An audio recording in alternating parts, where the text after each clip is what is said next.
Testing 1, 2, 3. Testing. And we're live for our first ever deadline stream.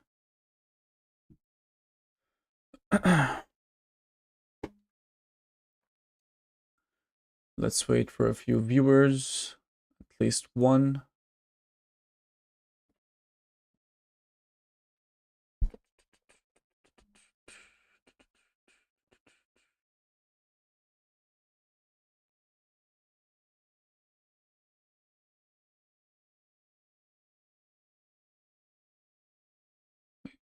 Hold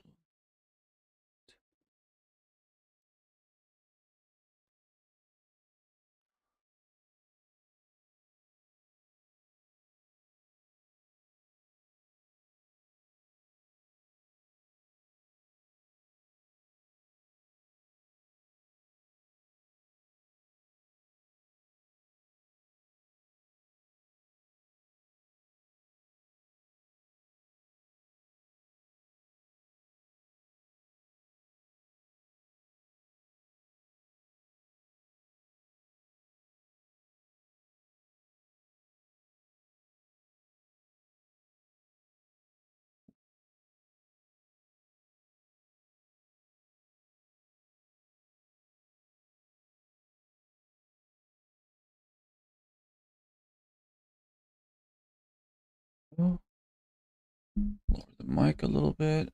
How are we looking? Looking good. All right.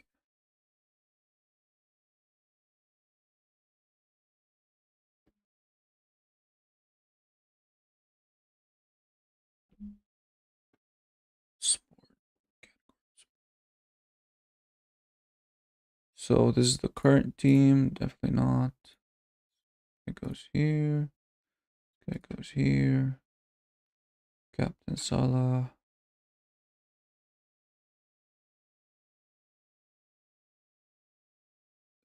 This would be Gameweek 2. Maybe like this actually. Something like this. Or this works as well. Oh, I'm bench boosting this week. That's right. So this is what it would look like. And this week would look like this.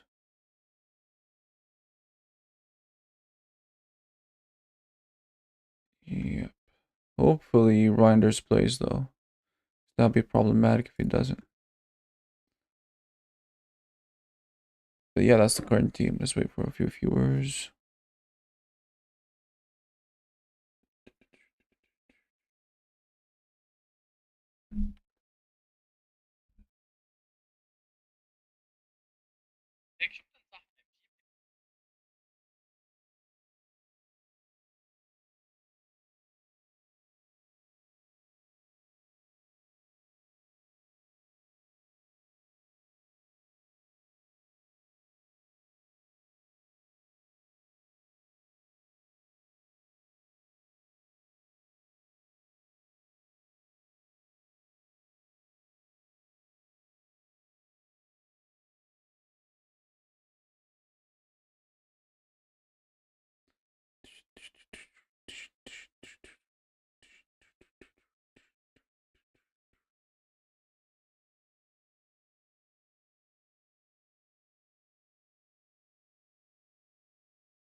Need somebody to join so we can start discussing the team.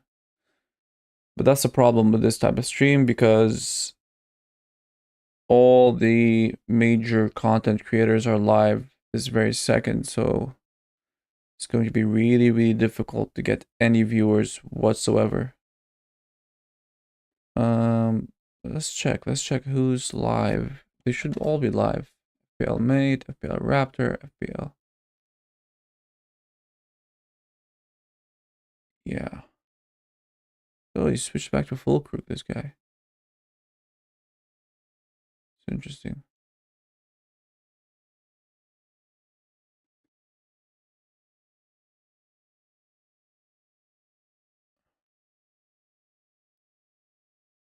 That is interesting.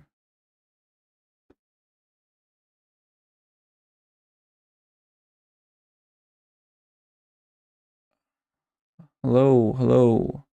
So this is what the team looks like at the moment. I think I'm settled on this. هاي عامر. فين نحكي عربي اصلا هلا؟ في حدا؟ ريدي، انا ريدي.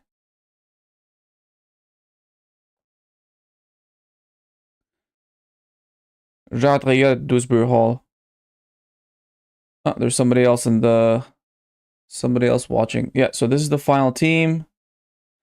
I'm pretty settled on this. The only doubt here, and I say this lightly because it's Mateta, who's a good prospect for the first... Actually, he's a good prospect overall, regardless of fixtures, as we've seen against Liverpool. So, yeah. So who's your team, Amr?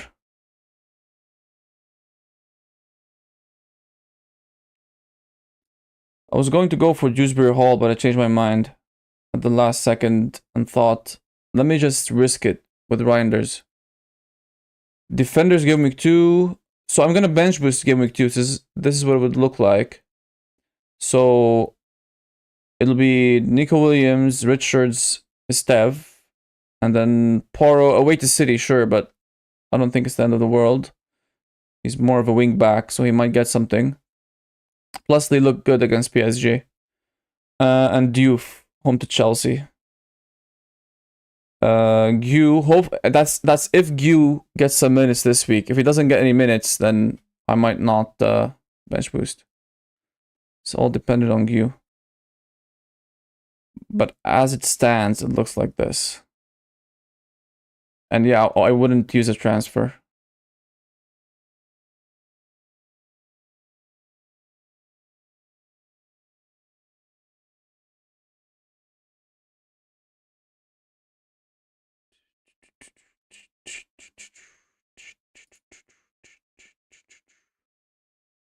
Let's check Twitter if there's any news or leaks.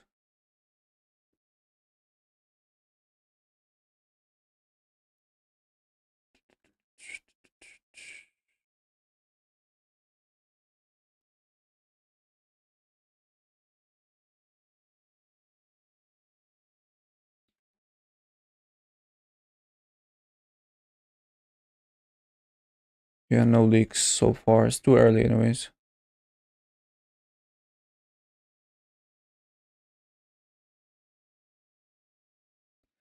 You're going Holland. Yeah. I mean, that's a good choice. I mean, it's fine margins between Holland and Salah for game week 1 at least. It's fine margins because Holland could just as easily score a couple or 3 against Wolves. Would you be surprised if you see Holland score a brace? I wouldn't be. And if Salah performs the same way he performed against Crystal Palace in the Community Shield, then we're in trouble because, yeah, he didn't have the best of games. But, I mean, he's on penalties and he's playing arguably for the best team in the league. Even if he plays badly, he should get something, especially against Bournemouth, who basically sold 4 out of 5 of their defensive starters, including goalkeeper. Pickford, Dubravka, Nouri, Porro, Milinkovic, Dorgu, Ronaldo, Salah, Mbeumo, Sarr, Reinders, Hall, Watkins, Gyökeres, Pedro. Hall? Dewsbury Hall. Oh, okay, yeah. Is that a bench boost team, Amir? Looks like a bench boost team. James is taking a chance as he underperformed last year and Salah overperformed. I mean, Salah did overperform 100%. I'm 100% sure he won't replicate or get this number again this year. There's zero chance in my opinion. 29 goals, 18 assists. We're talking about like Messi and Ronaldo numbers here. And the guy's getting older. I mean, he's done it every single season, as you can see, almost every single season. But he's got to regress at some point. But even if he doesn't, like I still see him scoring 20 goals, maybe getting 15 assists or something. He'll still be a crazy asset. But yeah, I don't see him breaking 344 points. Bench boost game week 2. Yeah, that's a very good team for game week 2, especially with Gyökeres. That's why I'm thinking about free hitting game week 2. It's just crossing my mind because I do plan on getting Gyökeres at some point this season, because if we look at his statistics, it's actually quite insane. So if we go here and so this is from yesterday. I swear I have one with Gyökeres somewhere. No, let me make a new one. He has the most insane numbers I've ever seen for a forward in terms of non-penalty XG. No, why did I do this? Oh, yeah.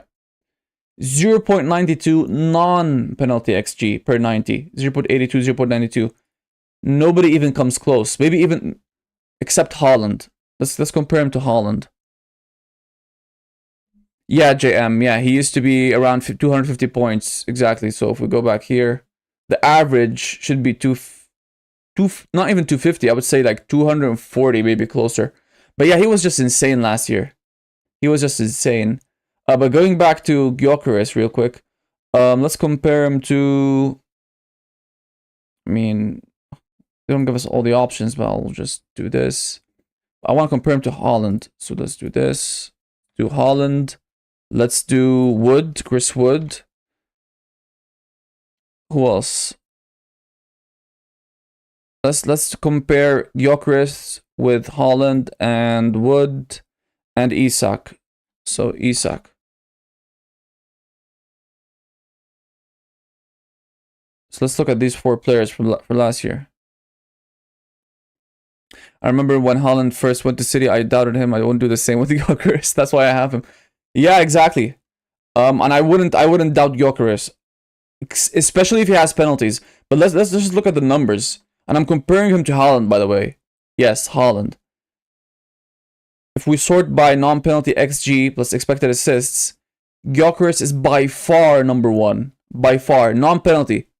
So last year Gyökeres actually had 12 penalties, but let's just exclude those. Let's just not even count them.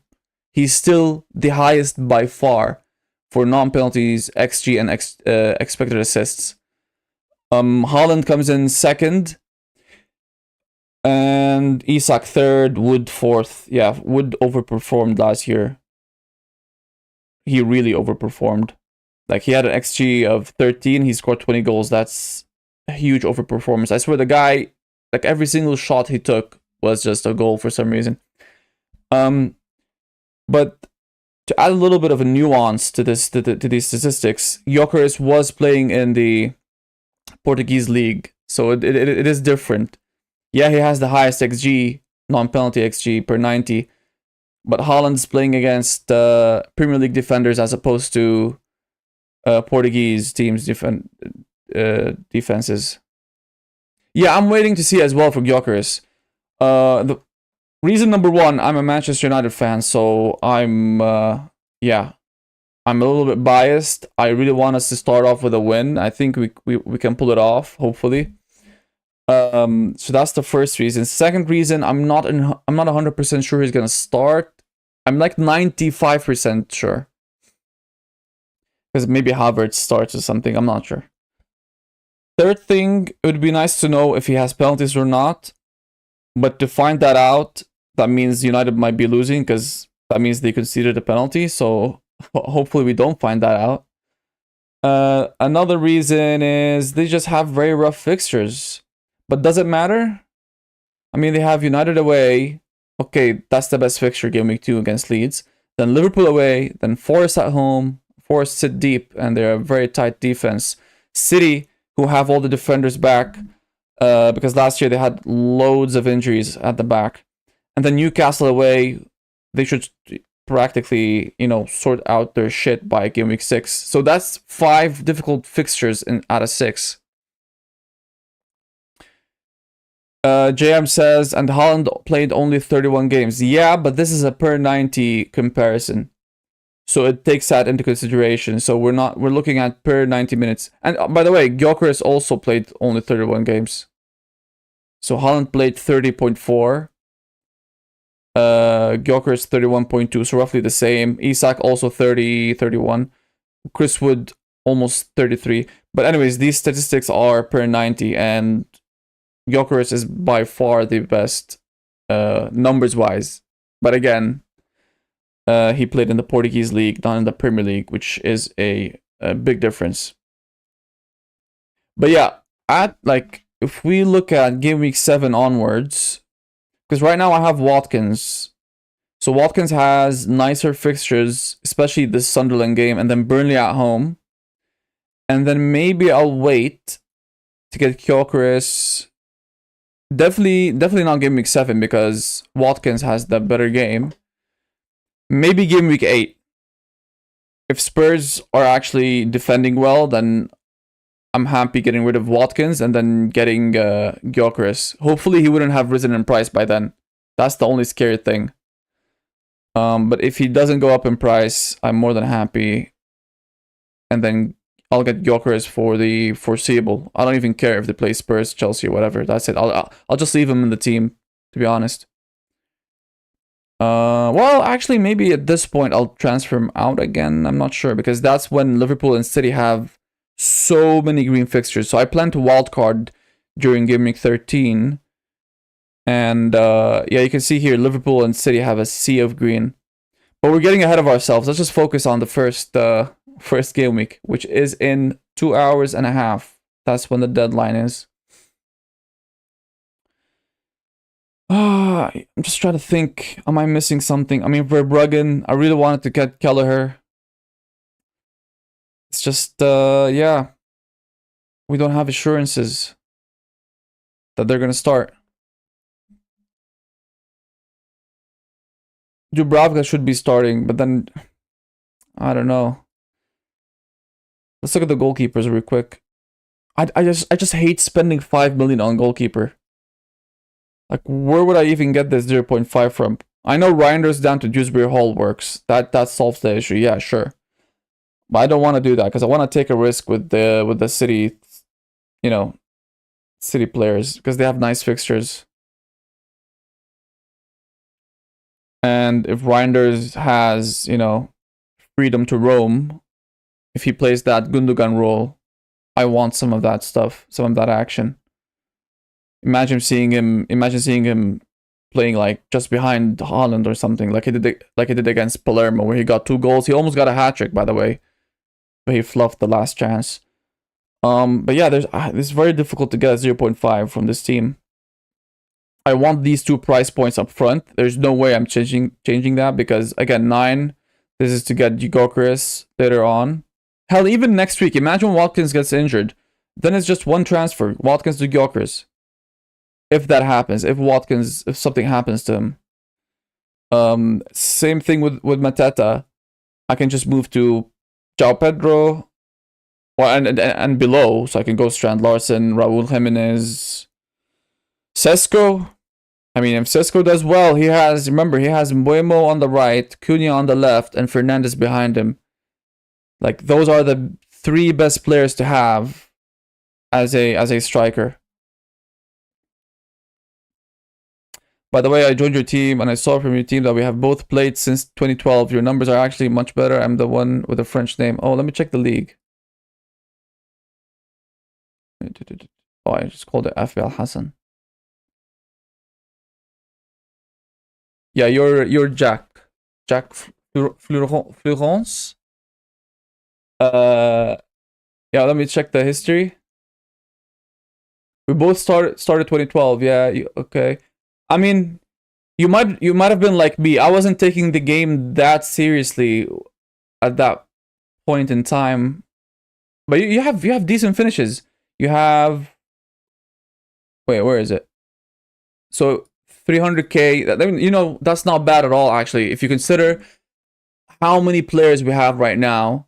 So 300k, let's say in the last couple of years, that's equivalent of top 100k easily, if not even top 50k in the past. Because we have like 12 million players nowadays, and every year we're getting more and more players.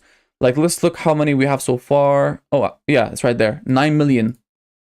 This number by deadline or even by tomorrow, because a lot of people join after game week 1. I don't know why they wait. Maybe they don't take the game as seriously as I am. Of course, that's the reason. But like, yeah, 100% by the end of the year, this will be like 12 or 13 million players. So every year, it'll be more difficult. Not bad, but could be better. Yeah, of course. I mean, a lot of players take the game very, very seriously. So there's a lot of competition. If you get anywhere near 200, 300k, that's an achievement in and of itself. Because look how many. We're not talking like 1 million or 2 million people. We're talking 9 million. And again, by next week, I wouldn't be surprised if this number said 12 million or something crazy like that. And it's going to get more difficult every single year. Yeah, it could go up to 12 or 14 million or something crazy like that. It very well could. Yeah, so top 10k, which is what most content creators aim towards, I don't think that's going to be realistic for many of us. I mean, again, I achieved it last year, but you have to be a little bit lucky and fortunate. Like, I'm not going to lie and say, oh, I'm the best manager on earth. That's why I got top 10k. No. You need some luck. You can't get it without a little bit of luck. That's a given. So hopefully we get lucky this year as well. And yeah. Like, numbers wise, I think all my players have good games. They have good statistics that back them up. They should do well, especially over the first like 5 or 6 game weeks. I'm happy with them. But yeah, I think your name was Jack. If you want to share your team, just drop it down in the comments. Maybe I could provide a suggestion. Maybe you can inspire me to change something. Because yesterday, I'm not sure if it was you or someone else. I think you were here yesterday. But I changed a couple of things. So I was gonna go for bench boost game week 1, but then I thought not. And then somebody suggested about something about game week 2, and that's why I got Stev instead of the Leeds defenders. Because Stev is home to Sunderland game week 2, so the team would look like this next game week. This is a very nice bench, in my opinion. This is a very, very nice bench. If they get 2 points each, again, I'll take it. I mentioned this yesterday. If somebody were to give me 10 points right now for the bench boost, I'd happily take it. Definitely. And I see these players and they look like they would get 2 easily. If one of them returns, I'll be over the moon. If Poro somehow gets an assist or something, or defensive contributions, or Diouf does something at home to Chelsea. At home, West Ham aren't that bad. And Gu, away to Burnley, he should hopefully start. Hopefully. But yeah, this team isn't as good as Amir's team. If you look at Amir's team in the comments section, it's way better for Game Week 2 than mine. I like Wolves fixtures after Game Week 1 if Reinders doesn't pay off. Exactly. Arias is the big... is very popular. A lot of content creators are mentioning Arias. Jack, no, you can't show your team. You'll have to type it in, like type in the players. That's the only way. I would have looked at it, but because it's game week 1, we don't have access to other people's teams. And Amr says, I like Wolves fixtures. Yeah, no, Wolves fixtures. Where's Wolves? After City, Bournemouth away, that's a very, very good fixture. Last year it would have been terrible, but this year is good because they've lost what's it called? Huijsen, Zabarni, Kerkez, and Kepa. That's 4 out of 5 of their back 5. gone. Then home to Everton. Home to Everton is a little bit tricky because they're a good defense, but still, I like these fixtures. Newcastle, I don't trust them defensively anymore that much. They're a good attack, but I don't think they're that good of a defense, so it's a good fixture. But yeah, Strand Larson for the next 1, 2, 3, 4, 5, 6, 7, like 8 weeks should be good. Then it's terrible. Then you remove him literally at that point. And Arias, they're saying Arias is on set pieces. Let me double check. How can I double check this? Did they not update these things? They should. Team news predicted FPL penalty and set piece takers. Has this been updated? Why haven't they updated this? It's not like we need it. Like, I know most of these anyways, but like, I would have liked to see, you know. What about Fantasy Football Hub? Did they update it? Fantasy Football Hub.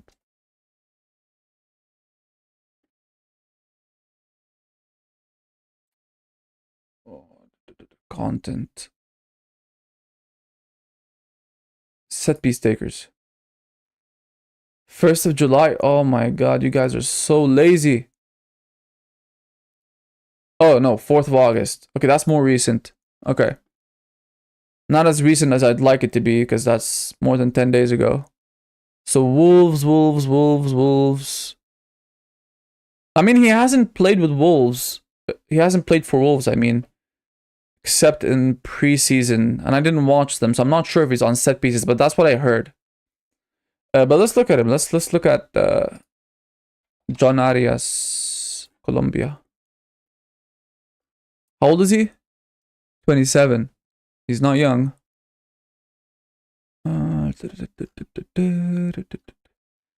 So these are the games he played. And goals and assists. So last year he played 12 games only. I'm not sure why. Maybe he got injured or something. And then he got 1 goal, 4 assists. I mean, that's not really exciting. His XGI per 90 is good, to be fair. Maybe they weren't finishing his chances or something. I don't know. But the seasons before that, he was actually performing very, very well. Like 17 returns in 30 games for a 5.5 midfielder. And if he's on set pieces, that'll be golden. But yeah, Arias, I think he's a good shout. There's a lot of decent or okay 5.5s in my opinion. So we go here, transfers. Let's look at the 5.5s. Let's look at the midfielders. Wait, 5.5. Let's not do total points because Reinders wasn't there last year. So you got Reinders, Anderson, Caicedo. These are the popular ones. Dewsbury Hall, like you mentioned yesterday, Amr. Malen. A lot of people are going for Malen. Easy nailed to start. He only played literally 300 minutes last year. Like, come on. He did score 3 goals, so that's a goal every 100 minutes or so. So that's a goal a game if you think about it, which is quite good. But come on, like, is he nailed? I don't think he's nailed. That's the thing. I think he'll play game week 1. I think he'll start. I only trust Watkins and Rodgers. Exactly. Same. I only trust Watkins and Rodgers. Nobody else in that team. Except Tielemans. Tielemans I like. I don't mind Tielemans. If he was a 5.5, I most likely would have Tielemans right now. Because he might be on penalties. But for a 6, again, we're trying to find, 0.5 from somewhere. Yeah, I'm not gonna spend... Or I wouldn't spend that on Tielemans, to be honest, if I did find that 0.5. But yeah, these are the 3 Aston Villa players that I go for, to be honest. Yeah, 6 is... Yeah, it's too much. Yeah. But looking at the other 5.5, Zubimendi... I mean, Zubimendi, was he more attacking? No, he's more defensive, isn't he? I didn't hear much about Zubimendi. And I'm not sure about his minutes either, so I'm No need to think about it. Adingra is exciting. If he played for a better team and was nailed, because the problem with Brighton is I would have bought him even last year, but last year the reason I didn't buy him was because he played. He wasn't playing that much. He kept getting substituted, or yeah, his minutes weren't that good. 1,000 minutes only. Yeah, he only got 2 goals and 3 assists, but trust me, if you watch Adingra, the guy is so direct. He's always trying to dribble past players and go for a shot and stuff like that. He's very exciting to watch. Like, more exciting than Anderson, at least. Wilson did well in preseason. Who else? Arias we mentioned already. But terrible Game Week 1 fixture. Yeah, the rest don't interest me. What happened to Andreas? Yeah, I'm not interested anyways. I think for 5.5s and below, you got Reinders, Anderson. But by the way, Reinders is a risk. Let me just highlight this. Reinders is by no means like the optimal choice. The optimal choice should be Anderson because he's safe for minutes. He's going to get you those defensive contributions. Just go for Anderson.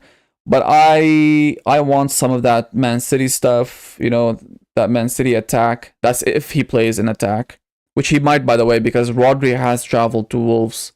He's traveled with the team. So if Rodri does start somehow and Reinders plays that gun-to-gun role, we're golden. But yeah, Anderson is the best choice. Third place, you know, Sar's playing in that central attacking midfielder role, by the way.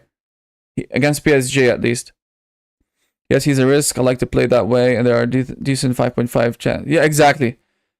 We could always switch next week if we see that he's not getting 90 minutes or he's not getting into the attacking positions. If he's staying at the back and doing nothing, then he's useless.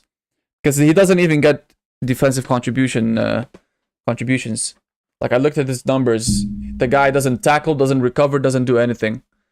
So, if he's not getting goals or assists, then there's no point in having him in the team. But yeah, Sar. I think Sar was up front. Not up front, like, he had this central attacking midfielder role against PSG.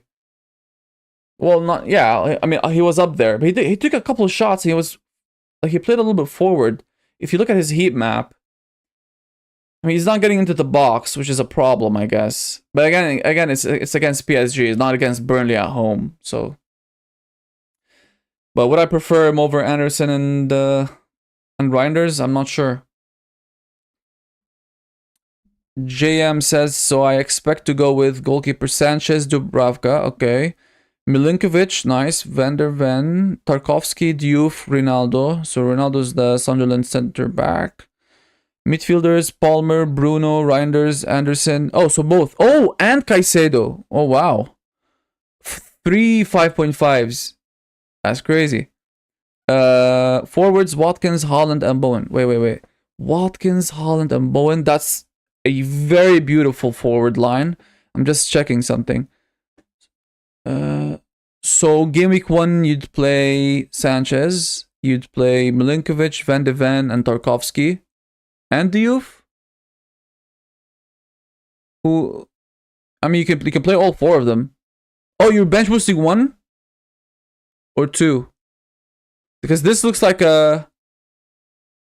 Because this looks like it works for 1 bench boost game week 1. Except maybe. No, even Ronaldo works because he has West Ham at home. It's not a bad shout. Yeah, for a bench boost 1, I think it's pretty good. It's excellent, if anything. Yeah. It looks very, very good for game week 1. I mean, your worst player is Ronaldo, and he's home to West Ham, which is not the worst fixture. So all of your other players have beautiful fixtures. I think that's a good. That's a very, very good bench boost. And you have Haaland, so it's not like you're sacrificing a premium. You have one of Haaland or Salah. I really like it, to be honest. And moving forward, you're gonna have to transfer money out of some positions and start putting it into other positions, I would say. Amir says, if Eze and Savinho join, he wouldn't be a good option. If Eze and Savinho... Oh, if they join Spurs. Oh, yeah, Sarr wouldn't be a good option. Yeah, he wouldn't. Because then he'll be just stuck as a central defensive midfielder. He'll become another Anderson, if anything. They'll be like the same player, but Anderson is better because he has set pieces. I think he takes a few corners here and there. But yeah, to rank the 5.5s, Anderson number 1, even though I'm going Reinders. And then Reinders. And then I'm ignoring Malden because I'm not sure about his minutes.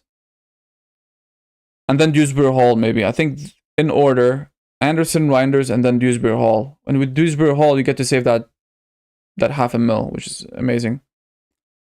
I expect to wildcard game week 3, 4, 5. Don't wildcard 3. Try to make it until 4, because I think... Let's check. 2, 3. Yeah, so game week 3 starts... It's still in August. It starts on the Saturday, 30th of August. So I'd wait until the deadline, until the, transfer window closes. Plus you'd have the, the international break. So if something happens, players get injured, you'll be on top of that, and you can just wildcard. So game week 4, I agree with. 3, try to avoid that. I think that's a little bit too early. Let's just check our messages, if somebody's messaging us. 1 second, guys. So a lot of my friends start asking questions before the deadline closes. Yeah, they are asking questions. There's too many groups, too many people. I'll just ignore it for now. Yeah. But if you guys had to change one thing about this team, what would you change? Or let me improve that question or make it make more sense. Which one player do you hate the most out of this 15?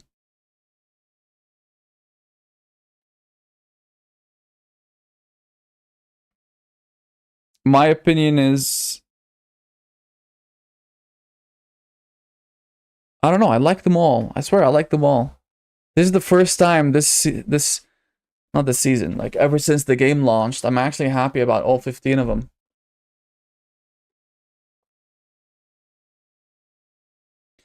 Wow, there's 2 more hours until the deadline.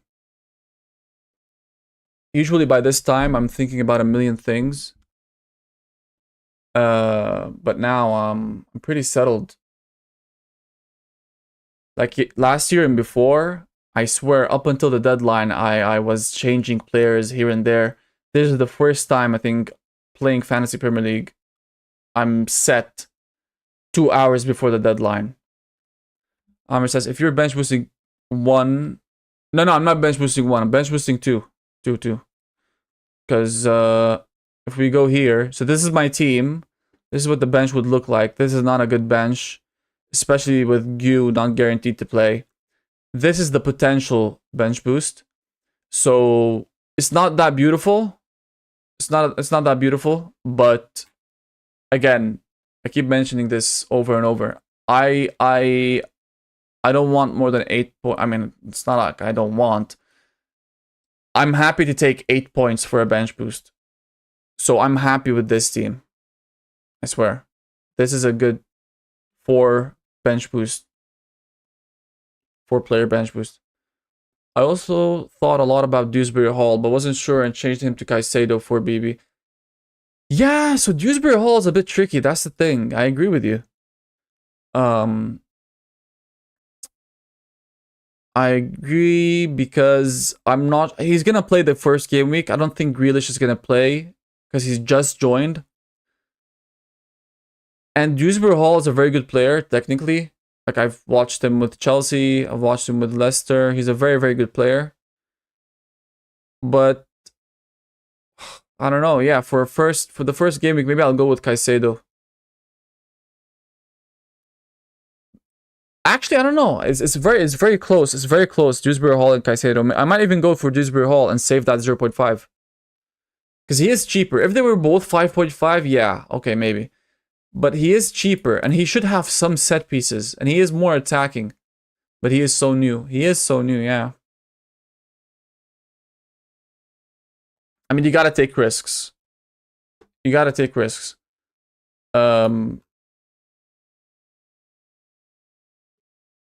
Yeah, away to Leeds. Away to Leeds or Caicedo home to Crystal Palace. I think because Crystal Palace attacks so much, I think you're gonna hit the defensive contribution points with Caicedo. I think he's gonna get those because Crystal Palace they play centrally with Eze and Sarr and Mateta. Dewsbury Hall away to Leeds, that's also a good fixture. I think it's a coin toss for me. He had only 2 starts last year. Yeah, but he was playing for Chelsea. He was playing for Chelsea last year. That's the problem. And Chelsea used him in the Conference League. He played, I think, all the Conference League games, and he actually got very nice returns there. So now he's playing for Everton, so he should be starting almost every game. Amir says, I would go without Gakpo, and I like Diouf Dorgu rotation more than having Richards. So let's look at Diouf and Dorgu.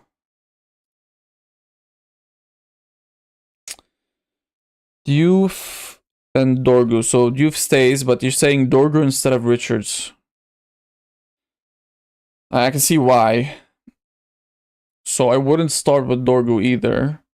But then he's good for Game Week 2, Game Week 3, Game Week 6. So 2, 3, and 6. Richards would be good 2, 4, and 5. So they both have 3 decent fixtures, I would say. But who's better? So the reason I went for Richards is because I have so many tabs open. Don't tell me I have to log in again, please.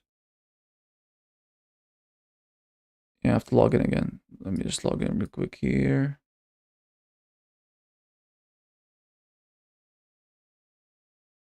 I'll show you in a second why. Let me grab it back. And if you go to the members area, just look at the defensive contributions, which is not the most exciting topic in the world, but it is part of the game now, and you have to think about it. I mean, we could check here. Why am I going to the website? We can just check it here. So if you go down to defensive contributions, and let's just do this to find the players 4.5. So Richards had 193, but he had them in like 22 starts. So if they were spread out, it's like 19 out of 22. Which is a lot of defensive contribution points. Dorgu is... He only had 54, so he's never getting those defensive contribution points. 54 in almost like 1,000 minutes, or like in 10 starts. Yeah, that's too little. So now we're relying on Dorgu to get the goals and assists, which he very well could, by the way. I'm not saying he won't. I'm hoping he does. As a United fan, I'm definitely hoping he does. Yeah, exactly. But Gunners in Game Week 1 is not for me. But I'm not playing Richards either, so Amir's point stands because I could just have Dorgu right here, so he'll also be on the bench. But the thing is, Game Week 2, Richards has Nottingham at home, which is a very good fixture. And if you ask why, that's because Nottingham played 7 preseason games and only scored 1 goal. That doesn't mean that he's guaranteed this clean sheet. They could easily score. But numbers-wise, I think he should perform a little bit better than Dorgu, who has Fulham away, which is the harder fixture in my opinion. So when I'm bench boosting this week, I'm happier playing Richards. But Game Week 3, Dorgu has Burnley at home. But I'll just bench Richards. Yeah, I'll just bench him. I like Porro, I like Diouf, and I like Nico Williams. I'm happy playing these three. And who else? The game week 4. Richards home to Sunderland. Come on. And Dorgu away to City. No need. Away to West Ham. Home to Chelsea. No need. I guess, yeah. I guess this week is when we... But yeah, I have Porro. I could just do this.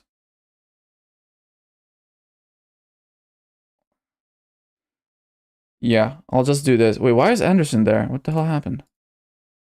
Hold up 1 second. When did I make a transfer? Oh, apparently I make a transfer here. Wait, why? Wait, let me just reset this game week. Oh, so I removed you? This must be an old draft of mine.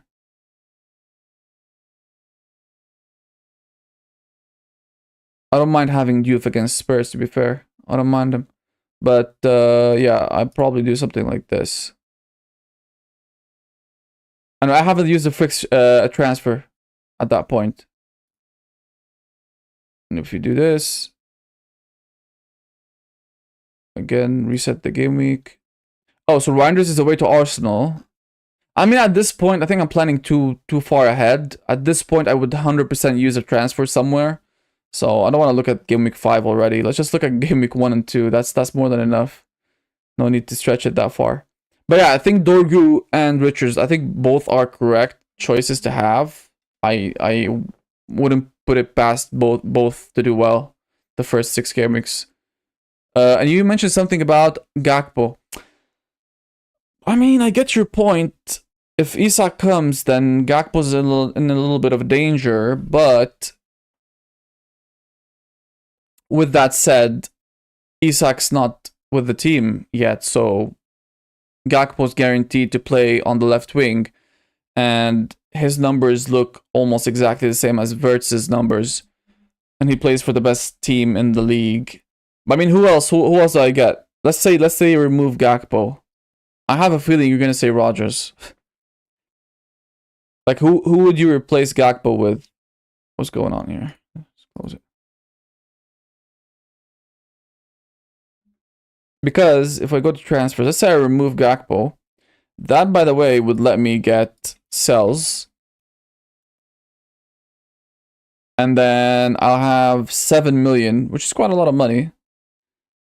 And who would you buy for this 7 million? Rodgers.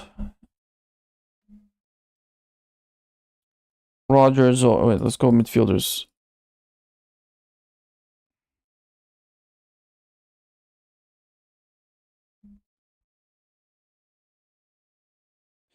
Semenyo.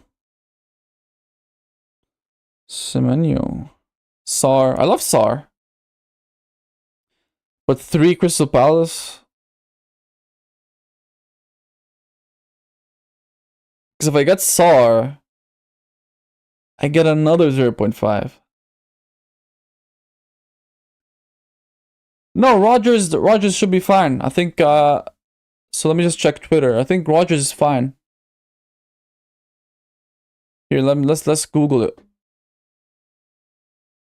So let's go. Rodgers. Morgan Rodgers. Morgan Rodgers. Yeah, look. Where is it? So he's gonna be fit. He traveled with the team. But let's click on this. Hopefully they don't have a lot of advertisements. There you go. Okay. Unai Emery has confirmed that Morgan Rodgers will be fit to feature against Newcastle United on Saturday. So Emery has announced it, that Rodgers is fit to feature.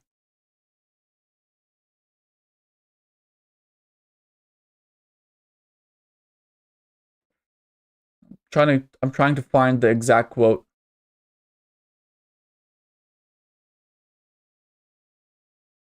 But yeah, he said he's fine. And I think he does play. Oh my god, should I get Rodgers instead? Gakpo down to Rogers. Shit. Okay, let's think. Amir, you just put this in my mind, and if Gakpo scores tonight, we're no longer friends. No, I'm joking, but like it's a good switch. It's a good switch because then I'm able to move Verbruggen to cells, which is something I'd like to do. How much better is Rogers?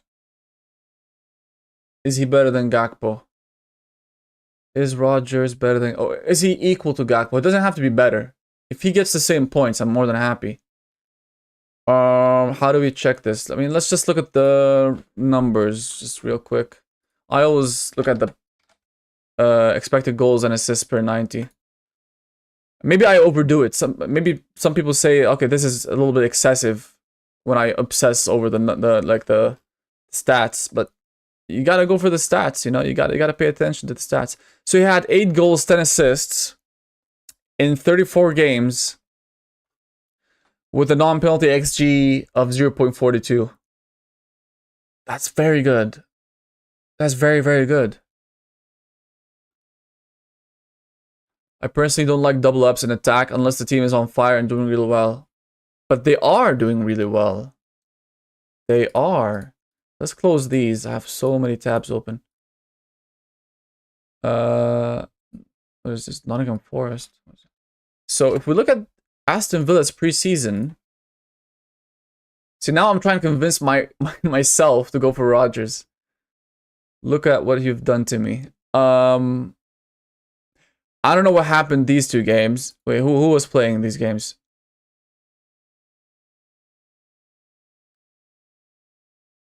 Yeah, Jacob Ramsey. Basically the B team, except Pau Torres. So it doesn't matter. I'm just double checking, like, why would they lose to Rostock on whatever these teams are? Pau Torres, Mings, Moreno, Boubacar Kamara, I think that's his name. Barkley. Yeah, that's not their first team either, so they can lose these games. I don't give a crap.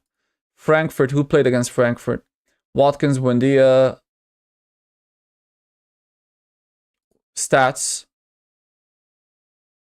6 shots in total. Okay, let's look at St. Louis. Bailey Mullen. Rogers scored that game. No stats. Okay. Roma, I think they've had a very good preseason and they still lost 4-0 against the... I think it was the starting lineup for... Yeah, this is like the main team for Aston Villa. And they won 4-0. And statistically, they had 8 shots to 5, which is pretty decent. But let's just check Roma. Maybe I'm overrating them a little bit. No, they've won every single game they've played. Granted, it wasn't against big teams, except Lens, which is a good team. And Everton, which is also a good team. But they got annihilated against Roma. Aston Villa. But yeah, so the main team, when they played together, they won 4-0. And I think because these 2 games happened one day apart, the B team played the Marseille game and the A team played the Villarreal game. So let's just double check. So this is the B team, right? Aston Villa. McGinn should be first choice, to be fair. Onana is first choice. Mings is first choice, I think. Mullen, kinda. So 3. And they lost 3-1. Statistics, did they get a lot of shots? Did they play well? No shots? No shot count? Oh, there it is. 3 shots. Not good. But the A team played the next day against Villarreal, who are, you know, a very, very good team. And yeah, this is their main team. Except, who's this Gmo guy? I don't know him. Yeah, Konsa and Pau Torres. These are the starting center backs. Tielemans, Boubacar Kamara. And then they won. And how many shots? 6 on target, but how many total? 12 shots. So they had a decent attack. Do they have like more statistics? No, they don't have more statistics. I'm saying, yeah, that's why I don't like Gakpo very much to start, but Rogers Watkins could be better, or you go without Watkins. No, no, no, no. I'm putting Gyökeres and upgrade to Sanchez. No, no, no, no, no. I don't want. I don't want to start with Gyökeres. He might score against United, but I don't want to start betting against my team this early. Don't get me wrong. I captain Salah every single time he plays United. I mean, I'm not dumb, but like, I don't want to put Gyökeres against United, especially since Watkins has the better fixtures. Come on, look at this. Look at these 7 fixtures, and apart from Leeds at home in Gameweek 2, Gyökeres doesn't even have that good a fixture run. So, like Liverpool away, Newcastle away, City out. Like these 4, especially these 4, 3, 4, 5, 6. Terrible fixtures for attackers. Maybe not Newcastle, but these 3. So that's why I'm keeping Watkins. And I understand when you say like you don't like double ups, but if the numbers are there, if Morgan Rogers plays as a central attacking midfielder and he's getting those chances and he gets those passes through to Watkins, now I'm trying to convince myself to ditch Gakpo and go for Rogers. Jack's saying the funny thing is that even if we kind of all agree on players and numbers, only some of us will be happy and lucky at the end of the game week. Exactly. Right now, like look at what I'm doing right now. So let's say I switch over to Rogers. He could do well, but then tonight Gakpo scores and I'll be beating myself up. I'm like, oh, for fuck's sake, like I should have just stuck, with Gakpo. I had him all this time. And vice versa, it could happen. I think it's a coin toss between Rogers and Gakpo. That's my personal opinion. Yeah, so Rogers Watkins sounds good. Yeah, it does sound good. It does sound good. But do I want Gakpo instead? Oh, don't you guys also have Gakpo? I swear, when I looked at your teams, you had Gakpo. Let me read your chat again. So no, JM, you didn't have Gakpo. Amir, I think when I saw your team, you had Gakpo. No, you didn't. You didn't have Gakpo. Never mind. It's just me with Gakpo. But you have both Watkins and Gyökeres. And Jack, you have Watkins. Yeah, you have Watkins. And Bowen. I would love Bowen. I would love Bowen or Fulkrug for that game week 1. But you can't have everything, unfortunately. Unless I do this. Which I'm not going to do, but just just checking what it looks like. So Fulkrug, and then I don't know, Anderson. It doesn't look half bad, It doesn't look half bad. I won't do it, but all I'm saying is it doesn't look bad. Yeah, Fulkrug is 6 million.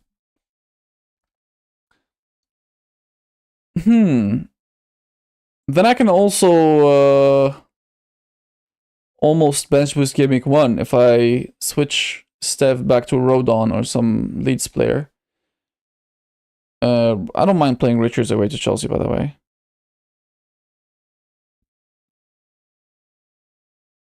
Wow, this does look nice, doesn't it? This does look nice.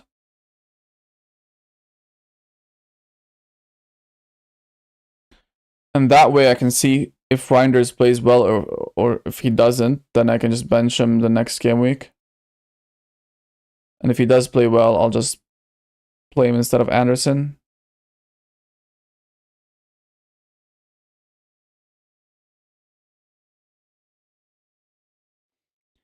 Then eventually move them down to 5. Yeah.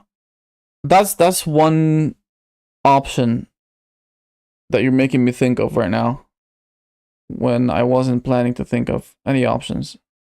Like, he could even beat Dewsbury Hall, and I can save that 0.5, and then I can move Fulkirk to Strand Larson next week. But But going back to the team as it is, it's the question is Gakpo or Rogers. That's the main question. That's what I need answered right now. Gakpo or Rogers. Because as much as I love Verbruggen, I don't even think he has bad fixtures. Like Fulham home, Everton away. Those aren't bad fixtures. On the long run, they're not that nice. Okay, cool. But like, Cells has way better fixtures. That's the thing. So if we go back to Cells. See, goalkeepers can easily concede silly goals. And once you concede that one goal, it's just not exciting. And then you're like, you're cursing the day that you spent 5 million on a goalkeeper. Oh, I should have never spent that much. This is what happens to me every year. I say, oh, let me just go with a 4.5, and then I get talked into getting a 5 million goalkeeper, and or even like Raya or something, 5.5, and then they concede the most bullshit goal ever, and then that's it. He's just as good as any other keeper you would have gotten, if not worse, because they don't concede that many shots. So, for example, the Leeds goalkeeper or the Burnley goalkeeper, they're going to be saving a lot of shots because they're conceding a lot of shots.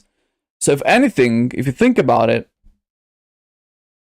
sometimes the premium goalkeepers aren't the way to go. But yeah, they have 4 nice fixtures out of 6. That's the thing. That's why I would. I need to make up my mind if I'm going for Rogers. I think for Gaming 1, just stick with Gakpo, then switch to Rogers later. Yeah. That could be what I do. But that doesn't mean I'm not going to compare them, because you know me, I love these comparison charts. So, I mean, let's compare him to Kluivert here. And then I'm going to add Gakpo. I mean, I already know what Gakpo's number is, by the way. I don't know what I'm checking. Like, it's going to be 0.5 something, because I've seen it like 60 times already. My goalkeeper dilemma was Sanchez or Cells. See, I mean, it's your choice, of course, at the end of the day. But I've seen Sanchez with Colwill playing in front of him. With Colwill injured, I don't know how Chelsea's defense is going to change. Plus, the other question is, are their fixtures better than Nottingham Forest's? So Crystal Palace to start, they could get a clean sheet, of course, but they have a very good attack, Crystal Palace. West Ham away, not an easy game. Fulham at home, they should, I think, get a clean sheet. Brentford away, I think they should get a clean sheet. United away, I think they should not get a clean sheet. Then Brighton at home. So I see 3 out of 6. 3 out of 6 maybe for Sanchez. And for Nottingham Forest, we just looked at them, but I'll go through them again. I see 1, 2, because this is West Ham but at home, and it does make a difference playing at home or away. And then 3 and 4. They have better fixtures. And they also have Crystal Palace. So like Sanchez, Cells would also play against Crystal Palace. So it's the same thing. Except Cells would have Arsenal away and Sanchez would have United away. Yeah, that's your dilemma. I mean, if you're asking for my opinion, if you are, I'll go with Cells. That's my personal opinion. If I had the 5 million, which I very well could decide right now, because if I do move down from Gakpo to Rogers, I will be getting Cells 100%, and I might even bench boost. No, I'll get to the bench boost option. So there's 3 options. This is option number 1. This is option number 2. And I'll explain option number 3 in a second. So this is option number 2.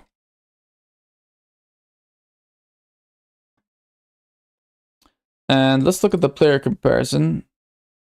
Not this one, not this one, this one. I just have Kluivert in here, but I'm not considering him at all. So in terms of attacking returns, Morgan Rogers had 18 in 35 games. Gakpo had 14 in 21 games, so 13 games less or fewer. In terms of expected goals, Gakpo had 7.1 in those 21 games, so like a XG of 1 per game if you think about it. And yeah, and Rogers had 6.6 in 35 games, so that's like 1 goal every 5 or 6 games. Both outperformed their XGs, by the way. But yeah, if you sort it by non-penalty expected goals plus expected assists, yeah, Gakpo is number 1, Rogers is number 2. This is a dilemma. Speaking of dilemmas, this is a dilemma. Because then the third thing you have to think about is who has the better fixtures. Who has the better fixtures offensively? Just because Newcastle are a good team or Bournemouth have a good attack doesn't mean Gakpo's gonna do bad. Bournemouth, terrible defense. Newcastle, with all this Isak stuff right now, and I don't think their defense is that good, he could score. Arsenal is difficult, but then super easy, and like kind of easy. No, actually that's hard. Crystal pass away. But like first 5 game weeks, I see him. He could score in 3 or 4 of these games. And if you look at Morgan Rogers, Newcastle, I might then go sells and not have to blame myself. Okay, yeah, fine. I mean, you shouldn't blame me either. It is your choice at the end. But if it was me, let's say I have 5 million right now for a goalkeeper, 100% I'll go for sells. I wouldn't even think about it. Because Sells knows who's in front of him. Sells know, like you have Murillo, Milinkovic, Nico Williams, Ola Aina. So those 4 are unchanged, and they played the majority of last season's games. Sanchez, he was going to be, familiar with everybody in front of him as well until Colwill, who's played literally maybe every single second ever as a central defender for Chelsea, is injured for the rest of the season or something like that. So now it's a little bit tricky. I'm not saying Chalobah and Tosin can't do the job, but it has to make a difference. Promise I won't. Yeah. No, hopefully he gets the clean sheet. I want you to do good. And I want myself to do good as well. So that's why I'm trying to find a way. I'm trying to convince myself to either go with this option.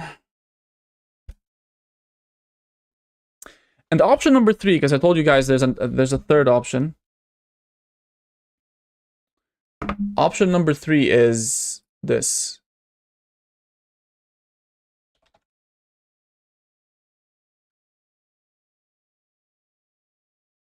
Which is a crazy option.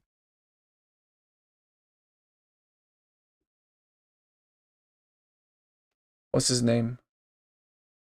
Bull.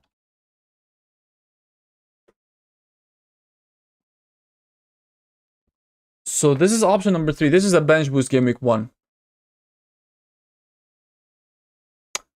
Bench boost game week 1. Hell, I can even do this.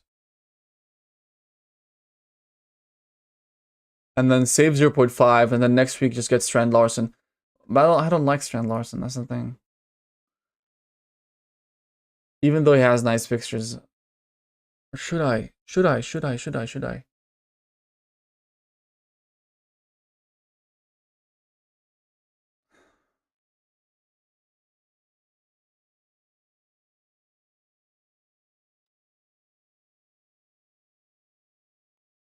I hate these last minute things. I shouldn't be doing this.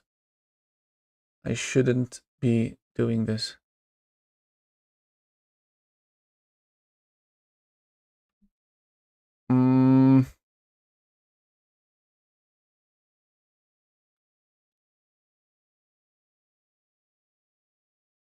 So this is option number 3. I mean, let me see what it looks like. Let's make a new team. It's called option 3. Create this draft, let's update it, whatever. Let's go back here. So we're saying cells. Of course, the expected points is gonna go up. No, it doesn't. Okay, interesting. But anyway, Gakpo. Dewsbury Hall. It's gonna go down now. Yep. Gu becomes, what's his name? Fulkrug. And Steph becomes Rodon.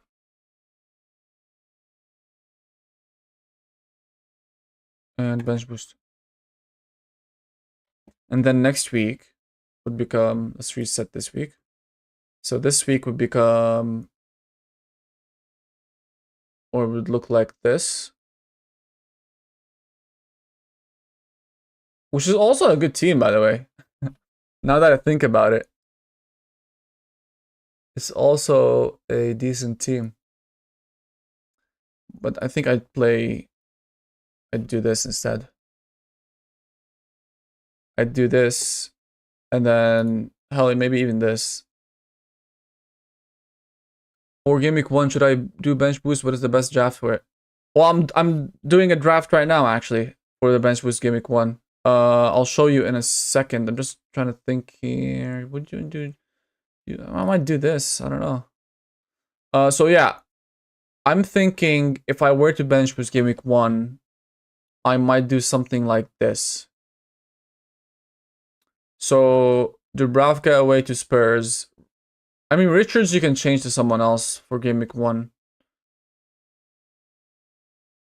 Maybe Keane, because Branthwaite is injured, so you could do that. Or Van de Ven. I don't want two Spurs defenders, but you could go for it if you want, I guess. I mean, you could do this, yeah. So Van de Ven. Yeah, I mean, this looks amazing for a bench boost Gameweek 1. And then you come here and this guy, and then maybe even Fulkrug can become a Strand Larson. If Strand Larson looks good against Man City, then why not? I don't see why not. I'm doing my team. I tell you and tell me what's. Yeah, okay, yeah. Give me your team. Write it in chat. So yeah, Fulkrug. Oh, guys, by the way, please, if you could like this stream, I think that we have 3 viewers, which is a lot. That's like hanging out with 3 people. It's like we're all here discussing our teams and stuff. So if you could just like the stream, that'll help me a little bit to grow my channel and all that stuff. If you're finding this stuff useful or entertaining, that, yeah, drop a like. If you don't think it's useful or entertaining, then you don't have to, I guess. But now I'm stuck. I shouldn't be stuck. There's 1 hour to go. Man.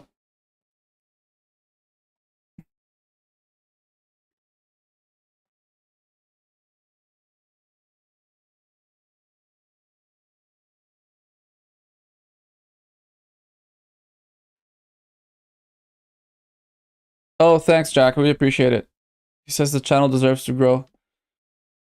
Yeah, I don't think I do a bad job. I think I do a similar job to the other content creators, but the difference is they started earlier and then they have a larger following and stuff, so yeah, and they deserve it. Like, I should have started earlier. I could have done this 2 or 3 years ago, hell, maybe even earlier, but I didn't. So, but it's fine. I'm happy. As long as you do what you enjoy, you should be happy, which I am. But right now, what I'm not enjoying is not knowing which draft to go for. There's 3 drafts. So my current team is this, guys, just to remind you. But I'm starting to think maybe I should change Gakpo, move him down. So if we go through the transfer again, so if Gakpo becomes a Rogers, so that becomes team option 2. That way I can upgrade cells, or upgrade 2 cells. Yeah, this looks like a much better team. So let's just make the transfers just to see what the team would look like. I mean, I like it. So it's like Rogers and Cells versus Gakpo and Verbruggen. This is the dilemma, basically. And option number 3, which I'm discussing right now, is this. I start with the bench boost team. So what I do is Gakpo goes down to a Dewsbury Hall. Cells instead of Verbruggen. And Gu moves to Folkrug. And 0.5 in the bank. So when game week 2 comes, I could just move Folkrug to what's his name? Strand Larson, and then make use of these nice fixtures. Because then Gakpo has away, Newcastle away, and then Arsenal at home, which are tough fixtures. Strand Larson would have Bournemouth away and Everton at home. But then I'm stuck playing one of Reinders or Dewsbury Hall for the foreseeable. Shkar sent me his team. He says Sanchez, Tosin. Tosin's definitely a starter, yeah. Milinkovic, Reinders, Neto. 3 Chelsea, okay. So no Palmer. Verts, Gibbs White. That's the first red flag, the Gibbs White. Not red flag, yellow flag. Not yellow flag as in he's not going to play. It's just not too exciting of a pick. Kudus, I loved him against PSG. Hopefully he improves his attacking, like positioning and stuff. Bowen, I love. Haaland, I love. So Verbruggen. Oh, Ekitike outside. So no Salah, no Palmer. Okay. Ekitike, Van de Ven, Wan-Bissaka. For a game week 1 bench boost, I'm thinking. Game week 1 bench boost. Gibbs White. So Gibbs White was one of the... How much does he cost this year? 6.5, is it? I haven't looked at him once. 7.5? No, brother. No. Remove Gibbs White. If he was 6.5, even then I'd be like, I'm not sure. 7.5?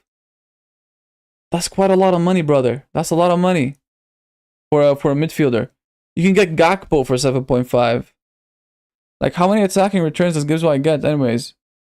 Oh, to be fair, 7 goals and 11 assists. That's actually good. Never mind. He did do well last year.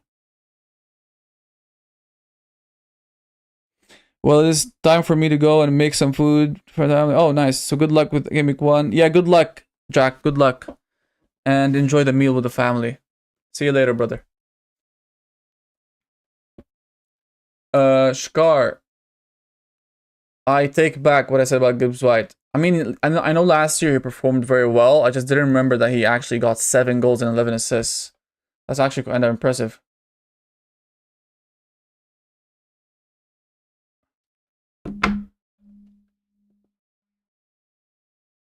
What do you think you should transfer for? I mean, if...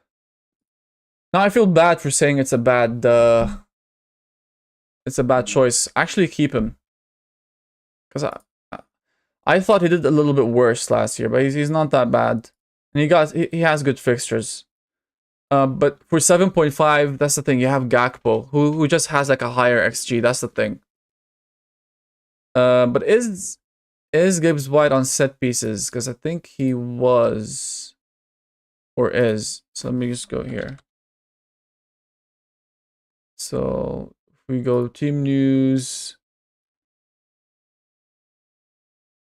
Yeah, he's on free kicks. I mean, who else do you have for 7.5? You have Gakpo. Did you have Rogers? You can get Rogers. I don't see him in your team. So you have Gakpo, Rogers. Wait, do you have 3 Liverpool players? You have Verts, Ekitike, who else? Okay, so you don't have a Liverpool player. But then 3 of them is overkill. Yeah, I think that's too much. Gakpo, Ekitike, and Verts. I think that's too much. But yeah, for 7.5,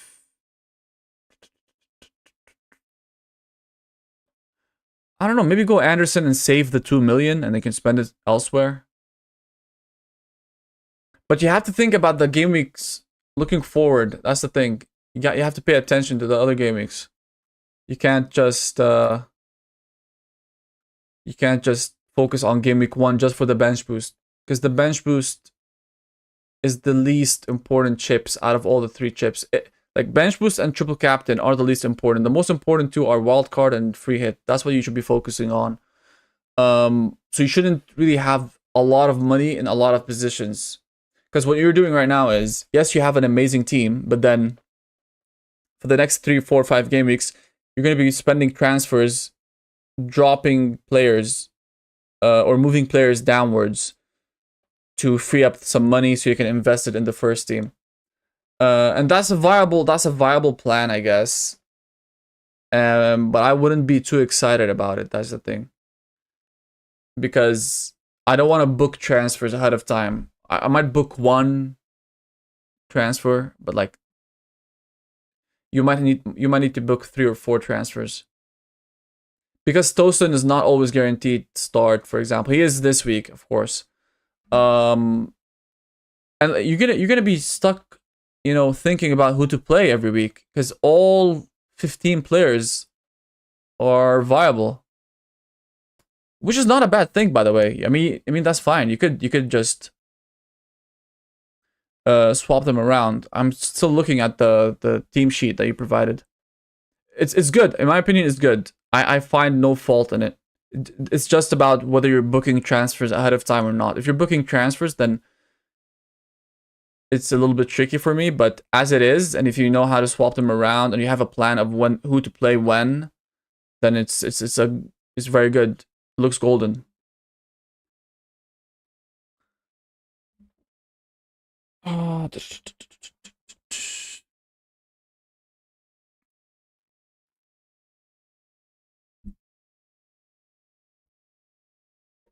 let me check my messages real quick, see if there's like urgent news or something.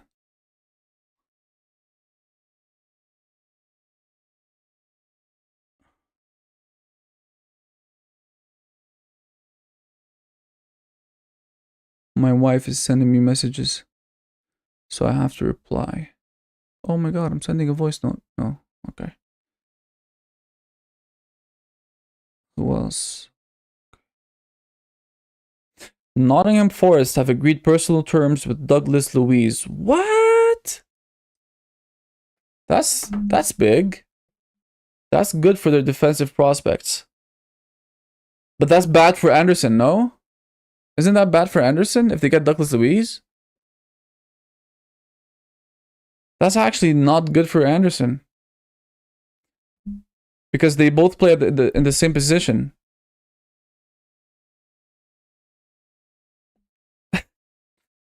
Scar says, I think you should transfer Salah because he's too old and he's not going to do anything. Oh, he didn't do anything in summer games. You have a point. He did perform badly in the summer. That's correct. He is getting older. That's also correct. It's just that he's the best fantasy player in the history of Fantasy Premier League. That's the thing. And I don't need the money. So if I needed the money desperately, I would. But look, my team, I'm happy with the team, with how the team looks. So that's why I don't mind having Salah there. But I don't disagree with people who are going for Haaland or no Salah, no Haaland. It's just me personally, I think I don't need that extra money desperately.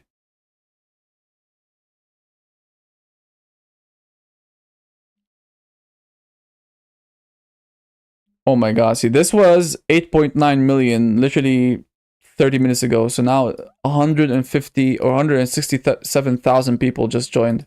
So if we refresh, yeah, 761. Oh my god, look how quick it is. So 183, 165. Oh. Let's do it again. Oh, really? Okay, never mind. I thought it was gonna keep going up. Okay, screw you too. Haaland, every first season game, he gets 2 goals at least. Yeah, I know. That is true. That is true. And you have to pick one of them, yeah. I mean, if I were to go for Haaland, it's as simple as doing this.